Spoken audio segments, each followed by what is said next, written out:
So I'm going to make some spelt bread today. I'm using Dove's Spelt flour, wholemeal flour. Dove's Spelt wholemeal flour, organic. So that's 500 grams weighed out there. And then I've got my, let's say just under 100 mils tepid water. I've got my packet of dried action yeasts. I've got my teaspoon of salt. I've got some honey, which I'll probably put all of that in. And I've got 250 mils of milk in there.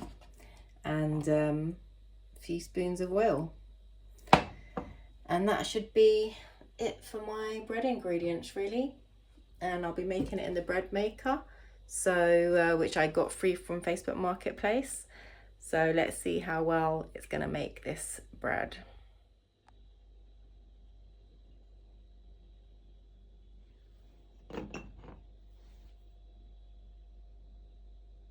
So I'd like to say that this is a pretty easy recipe, but the one important thing is to make sure that you've got your little paddle in there, because I forgot once and then it was a disaster.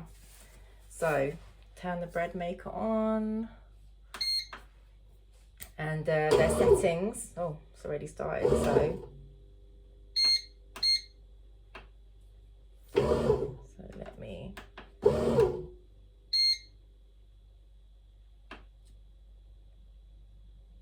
okay, so I'm not sure what setting that's on. Anyway, I've just put my setting on number 9, which is gluten free, because when it goes past 10, I have no idea how to use it. So it's pretty much, okay, so I'm just pouring everything into the bread maker.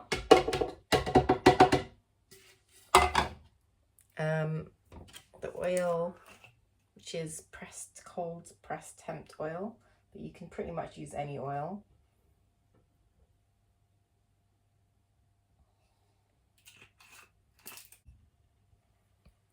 And I've got my the salt, the dried yeast will go into here to begin with.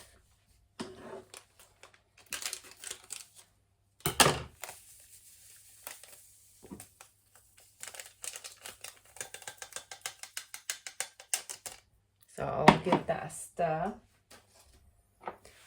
with a little bit of honey.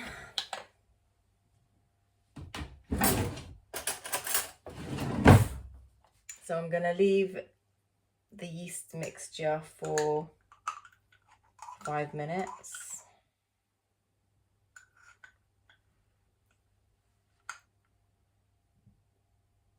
And the honey will go into there.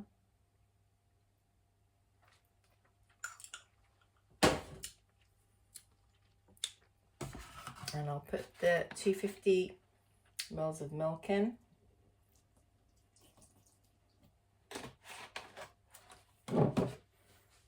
And you can pretty much put any other ingredients like nuts or seeds if you have any, which I might put now. So I've just got some walnuts, and I'm just going to break some up and put them in there. Just say about, I'd say about 100 grams worth. I'm just breaking them up, literally just squeezing them and dropping them in. Doesn't matter if they're like big and chunky, because I don't mind them being chunky. But of course, if you do mind, then you can mash them up with maybe a blender or a wooden spoon, a wooden rolling pin or something. Smash them up a bit more.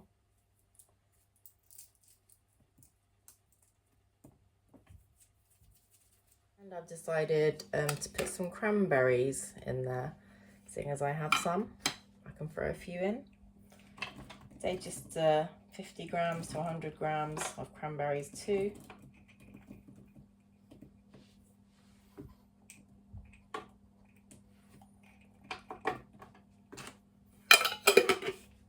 So now you'll see my yeast has kind of foamed up a little bit. So I'm going to give it another little stir. So that means it's like fermenting which is what you want. That means it's active and it will help the bread to rise. So I'm going to pour that in now. I think that's ready.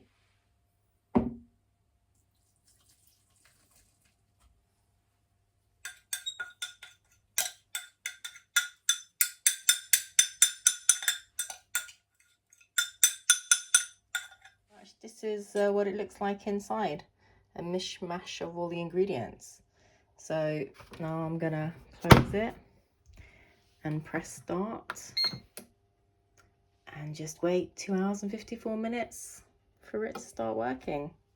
So with a bread maker, it should be heating up because it's got to keep the bread rising. So it'll be warming up right now before it starts stirring to make the yeast work and mix it all up and so it can rise. It's really good because I can pretty much just go away for 3 hours and come back, but I will come and check it after about an hour to see what's going on inside and show you guys. But yeah, that's pretty much it. So I'll see you in an hour's time. So I'm not going to keep it open for long, but it's rising and it's looking good and smelling good. This is the final piece of bread. The metal thing is still stuck in there, but I will take it out eventually. So I've just cut it.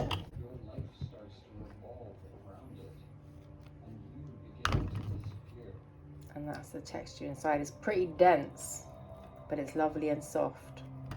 At the same time, you can see the nuts in there. So I'm going to have a taste.